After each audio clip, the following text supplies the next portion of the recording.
right, this is Storage Orbit of Nick Fuentes, Part 2. Orbit Storage, Part 2. The Imperishable Inscription.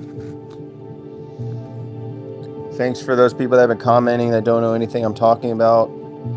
I just want to thank everybody who's calling me gay. They call me a barefoot gay guy.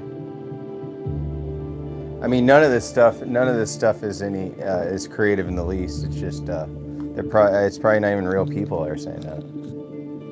But anyways, here we go. Imperishable inscription.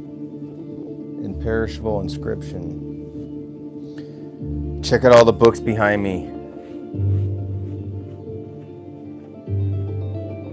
Look at all my books. I'm so smart. Okay. Part 2, on passion, power, and the long memory of matter. My final words, outlasting all these foes, each phrase a symbol pressed into a fern. Out for a walk, my darling, be back soon. Sovereign passion in the world imprint. Passion, when wielded like a crown, seeks substrates rather than subjects. It stamps itself into lifeless things, not to animate them, but to outlast those who sneer. The sovereign instinct does not ask permission of time, it deputizes geology. Rule is measured not by obedience, but by persistence. To reign is to survive one's rival by becoming legible to erosion. Writing as geological act, speaking as geological act. Language does not end at parchment, it migrates into reefs, shale, mudflats, and coal seams, where syntax slows to the pace of sedimentation. A phrase pressed into stone becomes a fossil of intention. Meaning, once buried, trades clarity for duration. Amber, pitch, and shale are mnemonic devices without consciousness. They remember by refusing decay, holding twitches, tracks, and breaths in suspended rehearsal. What is saved is not life, but gesture. The fossil preserves the fact that something once tried to move. Before archives, there were blades and ochres. Meaning was chaffed into gabbro, daubed in fat and ash, enacted in caves where horses leaped by firelight. These marks do not explain, they attest. Ritual inscription is not commentary on the world, but evidence of having faced it. Monument in ruin. Monuments are confidences written at scale. They assume a future reader sturdy enough to stand among them. Ruin corrects their assumption without malice. Trunkless legs of stone teach that scale guarantees neither legibility nor reverence. Every civilization anticipates misinterpretation.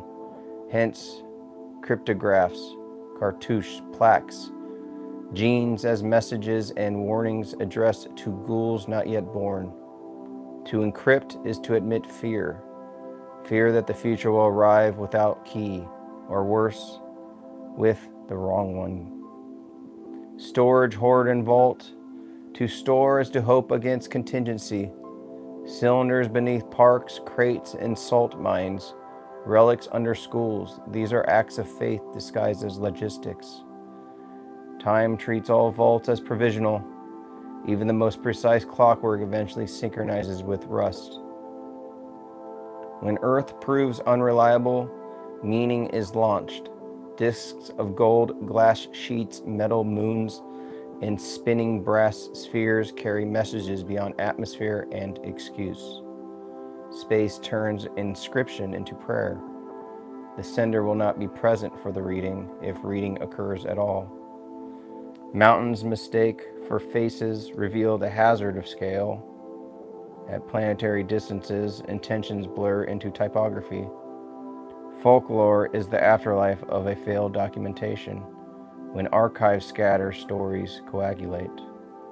Amid ziggurats, Satellites and warning plaques, the most fragile inscription persists, a sentence addressed to one's beloved, promising return. This is the paradox of endurance. Intimacy, though smallest in scale, often survives longest in memory because it requires no decipherment.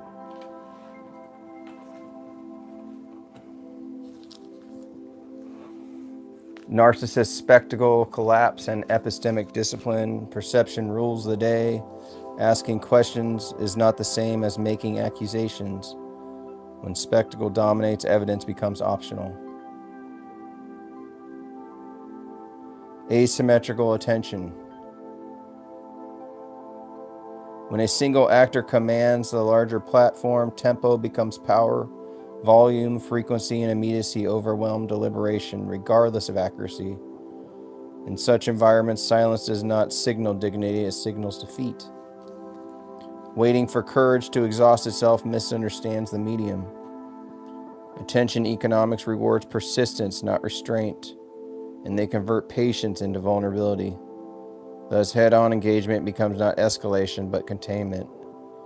Delay widens the aperture through which speculation floods. The high road presumes shared norms of good faith that no longer govern spectacle-driven discourse.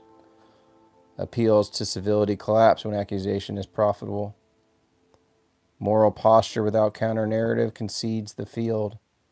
It invites inference, not empathy. Consistency, not sanctimony, is the minimum requirement for credibility under siege.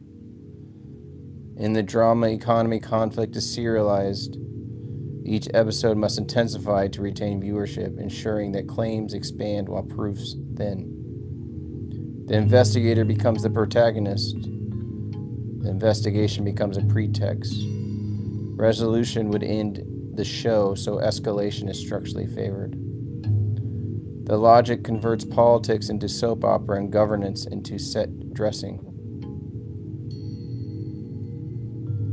Attention, positive or negative, functions as fuel. Public rebuttal can energize the accuser if it recenters the narrative on their persona. Being named validates the performance. Being opposed confirms importance. The spectacle thrives on recognition. Counter strategy must therefore separate refutation from amplification, addressing claims without feeding the personality's economy. Inquiry seeks falsibility. Accusation seeks adherence. The former invites standards, the later evades them. To conflate asking questions with publishing unsubstantial allegations is a categorical error. Questions test hypotheses, accusations assert conclusions.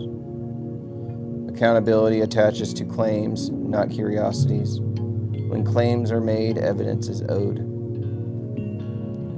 Speculative systems often advance expansion claims and retreat to minimal ones when challenged. This oscillation preserves rhetorical advantage while avoiding refutation. Critique of the expansive claim is reframed as suppression of the minimal one, manufacturing grievance. The tactic corrodes discourse by making standards appear tyrannical and scrutiny appear like censorship. Organization under attack err by mixing roles, mourning, management, messaging without a unified doctrine. Mixed signals read as calculations. Avoiding names avoids clarity. Precision is not cruelty, it is boundary setting. A decisive posture claims enumerated, evidence demanded, timelines fixed, constraints, narrative sprawl. Skepticism applied selectively is not skepticism, it is branding. Institutions are held to standards that personalities refuse for themselves. The refusal to apply identical evidentiary thresholds across actors degrades trust into all judgments. Critique without standards is theater. Standards without enforcements are decoration. Declarations of universal affection or studied non-judgment masquerade as humility while functioning as abdication. Neutrality is the face of reckless allegations, is not balance, it is permission. When influence is large, refusal to discriminate between evidence and invention is consequential.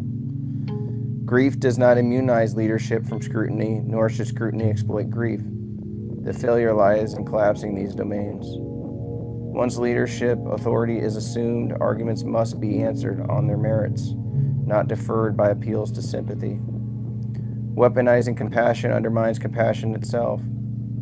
Speculation without discipline exhausts audiences and discredits legitimate skepticism. Each unfounded claim raises the evidentiary bar for future inquiry, harming those who will need trust later. The long-term casualty is epistemic credibility. When perception governs outcomes, defense must be proactive, coherent, and relentless. Winning the public case does not require cruelty, it requires clarity, standards, and persistence. Ruthlessness here means refusing the rules of spectacle while denying spectacle and rewards. If accusation dominates unchallenged, innocence becomes irrelevant. If challenges amplify personalities, truth becomes collateral. The only sustainable exit is disciplined confrontation. Enumerated claims demand evidence, correct records, repeat. In the spectacle state, truth survives not by purity of intention, but by force of structure. And that is the end of part 2 of Orbit Storage of Nick Fuentes. Please Google the name Abe Zucca. Check out my art at zuccagallery.com, and I'll see you guys later.